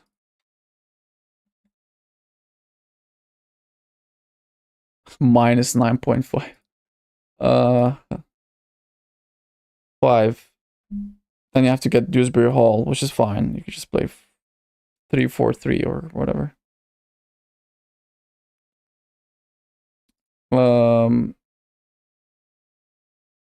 But yeah, no. I'll stick with Salah, and I'll tell you why. Because Haaland has to get 2 attacking returns to match 1 goal from Salah. So Haaland has to get a goal and an assist, or 2 goals, to outdo Salah. Because Salah's goal is worth 5 points, Haaland's goal is worth 4. And Salah can get a clean sheet point. So that's 2 points that Haaland will never ever see. Even if Man City win 2-0 or something. You know what I mean? So if the City game and the Liverpool game both finish with Haaland scoring once and Salah scoring once, Salah would have scored 1.5 times of what Haaland scored. Forgetting bonus, of course. Because Salah would have 5 points and a point from the clean sheet. That's 6. Haaland would have 4. And they both only scored 1 goal. So they both did the same action, but one gets more points. You know what I mean? So that's what's making me go for Salah. Plus, I think Liverpool is the better team. If City were the team they were, like not last year, the year before, then yeah, there's a good case. I mean, that's why they priced him at 15 million, if you remember. Did I just change your mind? A lot of people are changing their minds, and that's scaring me because when things go wrong, and they might, I'm gonna get blamed.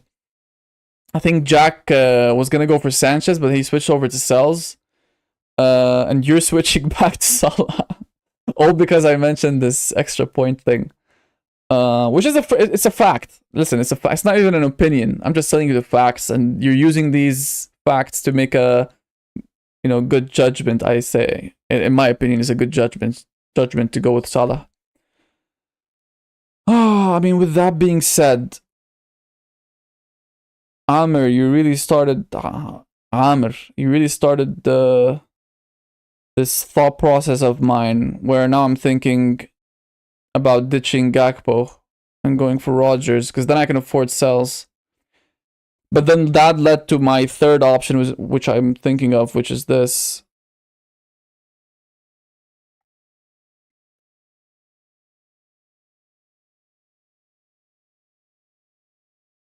Oh, yeah.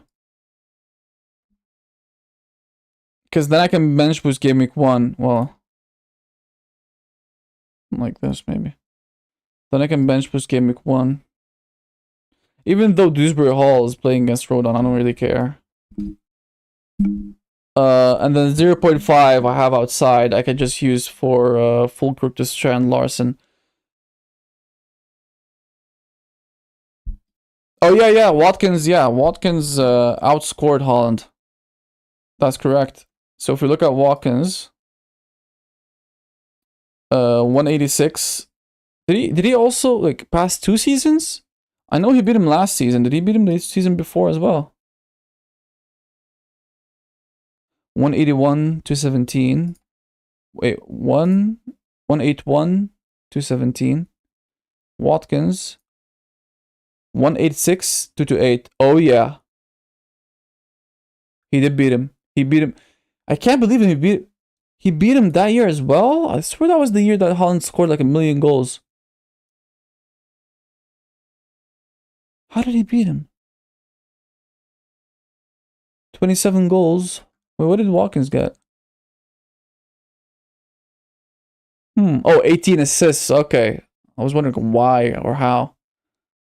That's insane. Yeah, no, I love Watkins. There's no way I'm starting the game without Watkins.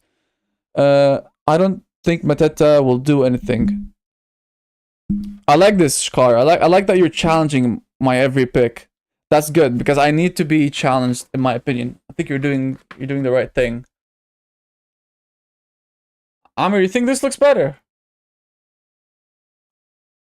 Better than Gakpo.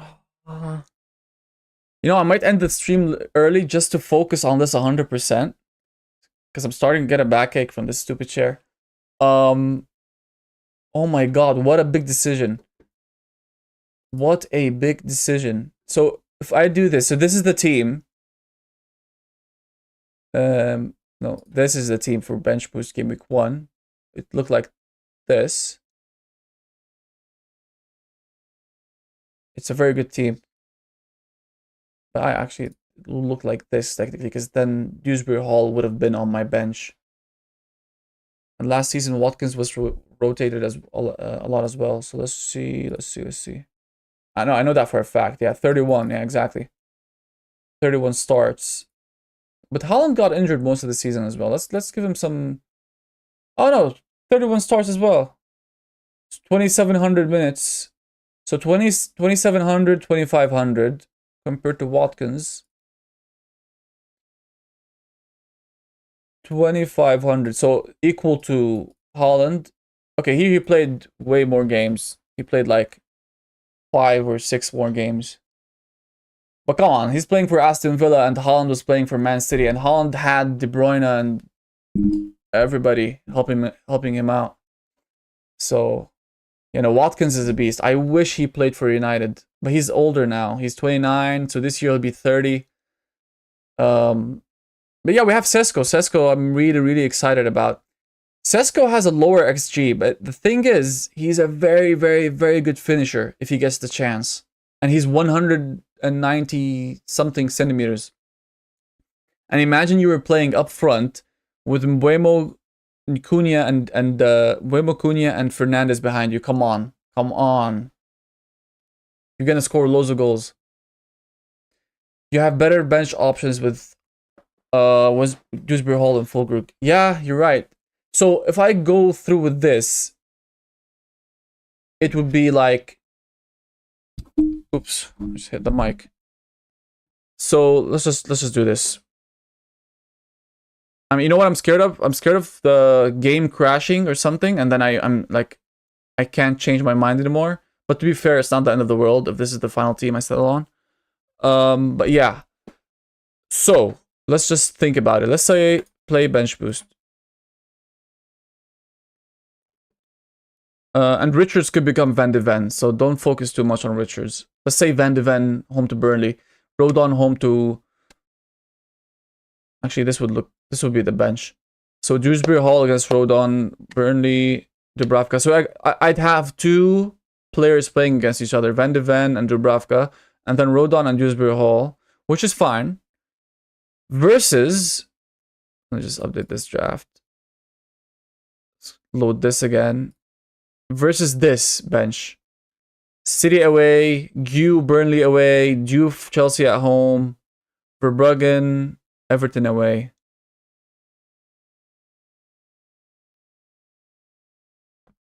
Is this better or worse?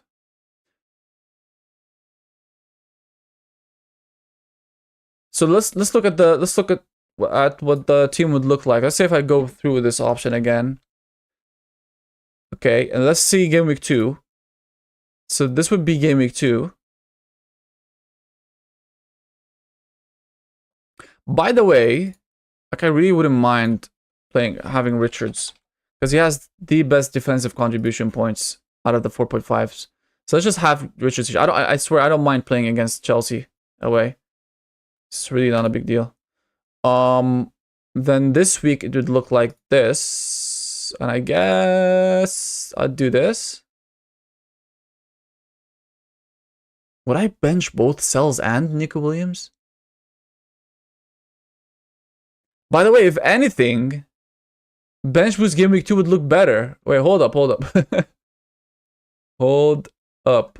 Bench boost game week 2 would look even better.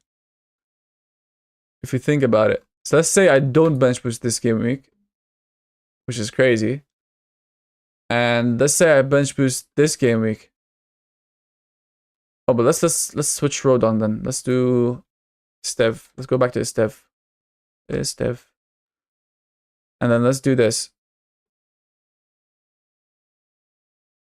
Yeah, this is a nicer bench boost.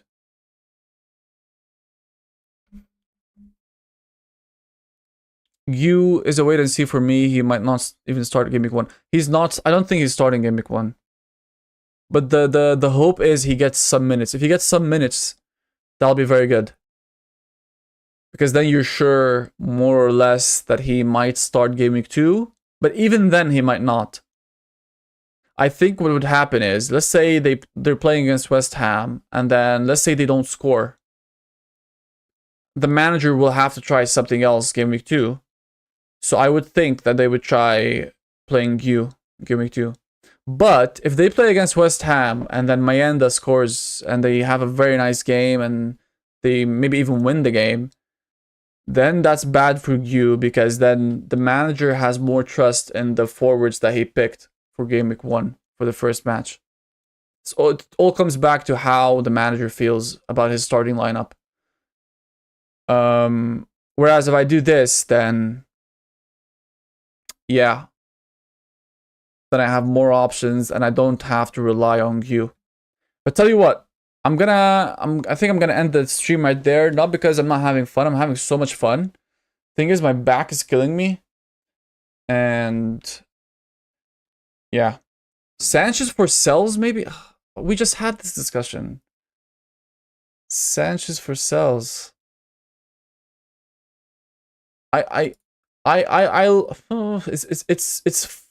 It's 52-48. I'll put it that way. It's 52-48 just because of the fixtures. So this is Chelsea. And where's Nottingham Forest? Right at the bottom. So okay, let's go through them game by game. Who has a better game week 1? Chelsea home to Crystal Palace or Nottingham against Brentford? Come on, it has to be Brentford, right? So Nottingham against Brentford is the easier game defensively. So that's sells 1-0. Second game, West Ham away or Crystal Palace away.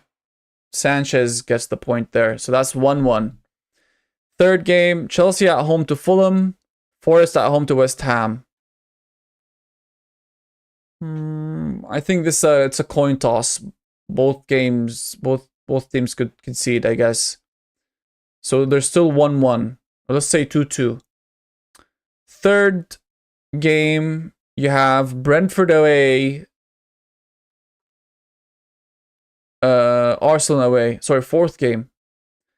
Arsenal away, Brentford away. Of course, Chelsea. Sanchez gets that point. So 3-2. Then game week 5, United away, Burnley away. Obviously, sells. 3-3. Finally, Brighton at home or Sunderland at home. So very, very close 4-3 for sells. I think it's a coin toss. That's the thing. Just because Chelsea is the bigger team historically doesn't mean that they will do better defensively. But they could. They could, because I think they have a good defense. Even with Colwell injured. Even then, I think they have a good defense. Sanchez better for the bench boost though. True. Unless I bench boost game week 1. Unless I bench boost game week 1. But then I lose Dubravka for game week 2 because Dubravka has Sunderland game week 2. But then he could get a lot of saves against Burnley. Shkar asks, why don't you trust Kudus? I do. I like Kudus. I'm just not 100% sure about his minutes. I'm more sure now, more sure than I was before the PSG game, because Tell had a shocking 20-30 minutes when he came on, or 10 minutes even. I'm not sure how many minutes he played, but he was very, very bad, especially covering back, especially covering. And the penalty, come on, like hit the target. That's the first thing they teach you when you're shooting penalties. Just hit the target, and that's all you need to do. And he missed the target completely. So yeah, I think Kudus will start game week 1 and maybe a lot of the game weeks. So yeah, I'm not doubting him. It's just 6.5. I think I can do better with the money. That's the thing. But yeah, this option of moving down from Gakpo to Dewsbury Hall, but then upgrading Gu to Fulkrug. And by the way, this also depends on how I see Strand Larsen doing. Because if I do this, I'm not going to stick with the Fulkrug for the first 6 game weeks. I'll probably have him for the first game week, then move him on to Strand Larsen, and then just see how Strand Larsen does in the following game weeks. There's 1 more hour, guys. 1 more hour. But just before we leave, I just want to look at Strand Larsen's numbers. And I wish we could get like a clear answer as to who's taking the penalties for Wolves, because it's not even guaranteed to be Strand Larsen. It might be Huang. So if we go here, Jesus Christ, Gyökeres. Yeah, Strand Larsen is not bad. 0.46. He scored 14 goals in 28 games, so a goal every game, every other game. All right, bye Amir, bye. Good luck game week 1. Enjoy work. Yeah. And now, by the way, I'll also end the stream right here. I think I've spent enough time. Maybe I'll go watch the other streamers, so, and finalize what I plan to do. But yeah, thank you so much for watching. Amir, Shkar, Jack. Was there someone else? No, that was it. I really appreciate you guys watching. I trust you, Mr. Hassan. You too, smart. Thank you so much. Thank you. I'll take that compliment. I try to be smart. My wife doesn't think I am, but I'm happy that you do, Shkar. So, no, I'm joking. I think she does as well. I think. I'm not sure. If she watches this back, she'll find this very funny. But yeah, thank you so much for watching, guys. Hopefully you guys smash it in game week 1. I wish I could say this is the final team. I'm not. I'm jumping between 3 different drafts, as you can see. One of them is bench boost 1, one of them is bench boost 2, and let's see what happens. I'm gonna spend the next hour just thinking about it. No, Shkar, that's not my final team. That's not my final team. So I'll tell you very quickly what I'm thinking. I'll tell you the options, and then so option 1 is, I might do bench boost. Let me show you. So option 1 is no bench boost game week 1. Option 1 is this.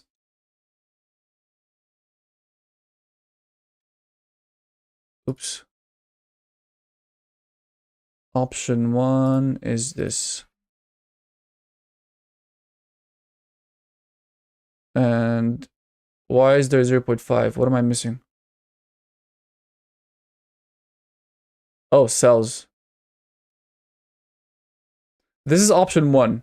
So if I'll show you the team. Let's make this inactive because we don't want to use it.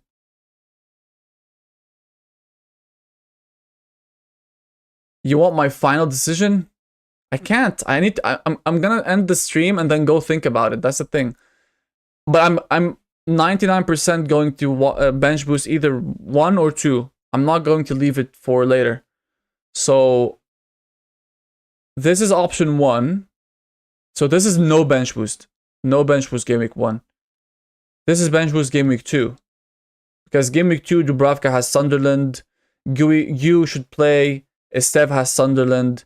Richards has Nottingham Forest. Second option is this. Dewsbury Hall. And then Fulkrug. And no, oops, not Dubravka stays. Sells.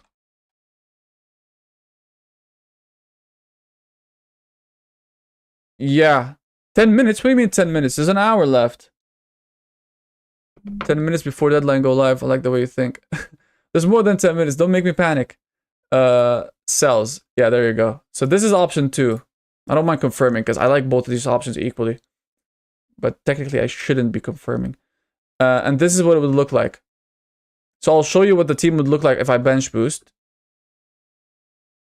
This. Is it? Yeah, that's it. This is what bench boost 2 looks like. And I'll probably do this, by the way. Because I had 0.5 in the bank.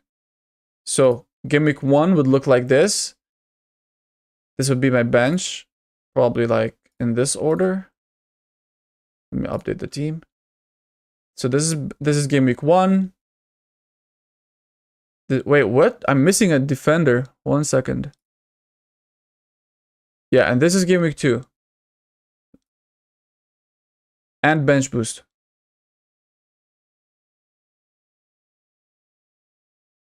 Do you go live every week before deadline or just make the video? I'll try to go live every week. I do make videos as well, but not as much maybe as other people do, but I'll try to make 1 or 2 videos, like 1 video a week and also 1 live every week. Usually deadline or the day before. I like doing I like going live the day before as well, like at night. But yeah, I might end this stream right now. I might end it right now because I need to go and just sit by myself and think about this stuff. Hey, it's for me. Hello, thinking to go to Agbadu. Well, for Gameweek 1 against City. You mean Agbadu the 4.0? Goodbye, Shkarsh. Goodbye. I'm for me, you came late. I know it's not late because the deadline isn't here yet, but like I was going to leave in a second because I'm really struggling with this chair that I'm sitting on. I've been live for, oh my god, 1 hour and 47 minutes. That's crazy. Agbadu for 4.5. I wouldn't do it. I wouldn't do it for me. I wouldn't do it. I think there are better options like Richards and similar players. But yeah, I think I'll end it here. Thank you so much, guys, for watching. Alright, I'll read your last message for me. 4.5, Gameweek 2 onwards, good pair. Oh yeah, you mentioned that yesterday. You wanna bench him this week and go with him for the second, for week number 2. Okay, in that case, I agree with you. In that case, with Everton, I like it. If you put it that way. Yeah, that's not bad. That's not bad. By the way, guys, if you can... Oh, you don't have my Twitter. I was gonna post my team on Twitter. So you can see what it looks like. I'll put my Twitter here. Oh, wait. Twitter.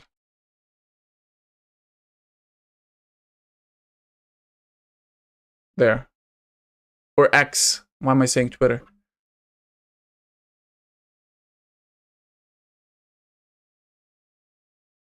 So yeah.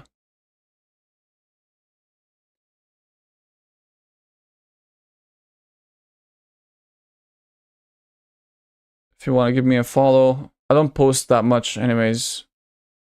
So yeah. So many big FPL content. Exactly. There's so many people live right now. Me having 3 viewers or something is crazy as it is, in my opinion. Because why wouldn't they go just watch and watch Andy, or I'm not sure who else is who's live. Raptor. I hope you post final decision on X. Yeah, I will. 100%. Imagine those copying good creator FPL team. I don't think anybody should copy anyone, because at the end of the day, it's just a game. So you should be enjoying the game and challenging yourself and picking the players that you think will do, the best. And this year, I think there's a lot of variety. There's a lot of good players to think about, to consider, and I think it's more fun this year than it was last year. It's harder, in my opinion. It's harder this year. It's more difficult. But at the same time, it's more fun because there are so many options, especially with this new defensive contribution stuff. Sanchez Dubravka, says Yazan. Oops, was writing my team. That's fine, man. Tell you what, I'll stay for like just to see your team, and then I need to go. I don't need to go, but I just really want to think about this, and it's hard to think while I'm sitting on this chair, because I'm not sitting on the most comfortable chair, guys. Trust me, and I've been sitting on it for the past an hour and 50 minutes. All right, Yazan says Sanchez Dubravka. Then he says Diouf, Van de Ven, Tarkovsky, Konsa, Stev. I think for me, you know my opinion. I don't like Konsa. But the rest I like. I like Diouf. I mean, I have Diouf as well, so I can't say anything about Diouf. Salah, Palmer, Bruno, Anderson, Gakpo. That is exactly almost my my midfield before I changed it 2 seconds ago. And João Pedro and Watkins. I think, aside from Konsa, he's the only one I don't like. I think that's a perfect team. Because I'll show you what I had 2 minutes ago. I'll show you. So I had this. I've had this for like the last week, by the way. I only changed it just now, just to see what this would look like. So I'll show you. You'll see how close it is to yours. Who else was there? I think this was Rodon. Oh, Cells was for Bruggen, to be fair. That's the difference. So it's very similar to yours. Not exactly the same, but similar. So what you have is... So you have Palmer, Salah, Fernandez, Gakpo, and and Anderson, which is like similar to Reinders, 5.5. You have Watkins and João. So it's between João and Mateta for me as well. So I think the reason I'm saying your team is perfect is because you've covered every single price point perfectly. So you have the 9 million forward. So if you want to switch to Gyökeres, you can switch to Gyökeres in game week 6 or 7. You have the 7.5 price point. So if you wanted to switch over to literally anybody else, like Solanke or Mateta, because you said you're going for Pedro, you can switch to Mateta. You can switch to Sesko if he does very well at United. You can go down to Strand Larson, or who else is it? Raul Jimenez. Yeah, and you've also covered all the price points in the midfield, and you've also covered the price points in defense. But the only thing I would change, the only thing is Konsa. Because he's a center back that doesn't get defensive contributions at all. I think he had 4 points from defensive contributions last year, which is terrible. Richards, who played maybe half the games, has like 20 points or something. Shkar says, what about Ekitike in your opinion? Is he doing anything? Yeah, he is. He's the striker for the best attacking team in the league. Of course, he's a good option. But he's 8.5, and for 8.5, I'd rather have Wirtz, who's in midfield. I know they have different positions, but you're spending the same amount of money, so why not just get Wirtz, who on the long term, you don't have to think about transferring him. Any good alternatives? Dorgu's good. Dorgu's good. Chris Richards is good. I know he's not exciting, I know, but he's very good for defensive contributions. Anderson from Fulham is good. You're saying I'm also doubting Bruno. Will he get more defensive role with the new additions? So let me answer that question, Yazan. Fernandez will play deeper. Yes, he will have a more defensive role. But here's the most important thing that you have to think about. He will start the game deeper, so he'll play a little bit at the back, so in the like a central defensive midfielder almost. He'll still make forward runs, but not as much as before. But at the 70th or minute almost, either Mbuemo, Sesko, or Cunha, one of those guys, especially Cunha and Mbuemo, one of those guys is going to be substituted out. And who's the players that's going to go up front? Fernandes. So if you think about it, Fernandes is going to play almost 60 minutes in that central defensive role where he could get the defensive contributions. And then the last 30 minutes, 20 or 30 minutes, he'll play up top. So you're also getting him as a central attacking midfielder. So he's going to perform both roles in the game. And so as soon as Cunha or Mbuemo gets substituted, Fernandes goes up top. And remember, he has free kicks and penalties. Not all the free kicks, because Mbuemo might take some of them. But he has penalties and free kicks. For me says, Solanke and Rogers not good enough, are they? Minutes risks. I mean, Rogers going forwards should be fine. So if he starts today, that's it. You don't have to worry about him. Solanke, he doesn't excite me. That's one. Two, I'm not sure if he's going to be rotated with Richarlison or not. But as for the first game week, I think it's a bit of a coin toss between Solanke and Rogers, in my opinion. Like who starts? They both should start. Rogers more likely, I would think, but nothing's guaranteed. Yazan, regarding Reinders, I didn't want to take the risk because it won't be easy to sub him if it didn't work out.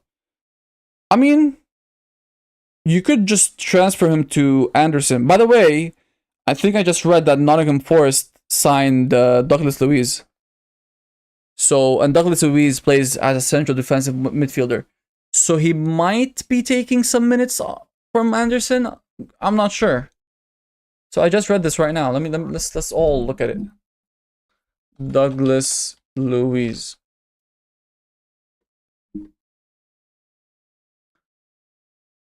See, look, Fabrizio Romano, Nottingham Forest agreed terms to sign world-class star, which is Douglas Luiz. So now you have to think, what does that mean for Anderson? Right? You have to think about that. This just came in right now. Like, this is 2 hours ago or something. So it's pretty last second. So give it some thought. I would give it some thought if I were you. Going for Reinders then for sure. I mean, even Reinders is not like, I think he'll start game week 1. And I think Pep likes him because the way he spoke about him after this preseason, he spoke very, very highly of him. And Reinders is a quality player, don't get me wrong. And I'm going with Reinders, by the way. So I'm not like bigging him up and then not going with him. No, I will be going with him. I'm just scared of... What am I scared of? I'm scared of him not performing well. Because as you said, then it'll be a little bit more difficult going down to someone or changing it around. But you could always go for Dewsbury Hall or one of those 5.5s like a Caicedo and just forget about it. I mean, there are 5.5 options, not many, but just enough, Because what you could do is, let's just go through the 5.5s one last time. So Norgard, not an option. He won't be playing that much. Anderson should be good, but I don't know what's going to happen with Douglas Luiz coming back. Again, this is just breaking news. We just heard about this a few hours ago. Tonali, was he banned or injured last year? Why didn't he play more? I don't know. But I'll double check later. Adama, I don't like. Gravenberg, forget about him. Billigard, Hinchelwood, Ghana. Oh, let's put team selected by. That's better. Aaron Ramsey. Caicedo's good. Caicedo's good for defensive contributions. And he gets the odd assist and goal. And he started every single game ever. So Caicedo's a good replacement. Baleba as well. He's a good replacement because he also gets those defensive contributions. Dewsbury Hall. So you have some replacements. It's not the end of the world if you move on from Reinders, I would think. So it's not the end of the world. But anyway, I'm going to leave it there, guys. We only have like 40 minutes left, so I'm gonna leave it there and go make, hopefully like final decisions on what my team is gonna look like this game week. I mean, if I was a super content creator, I would have stayed till the end, but not yet. Hopefully one day. Yeah. So I'm gonna leave it there, especially since I've been live for like 2 hours, which is quite a lot of time. Yeah, guys. Okay, thank you so much for watching, and hopefully I'll catch you in the next stream next week. Or maybe I might stream on Sunday just to react to what's going on, and then you might see me angry, cursing the players, or you might see me happy if my team does well. Let's see. Hopefully happy. Hopefully it goes well. All right. Thank you so much, guys, and good luck Game Week 1. Take care.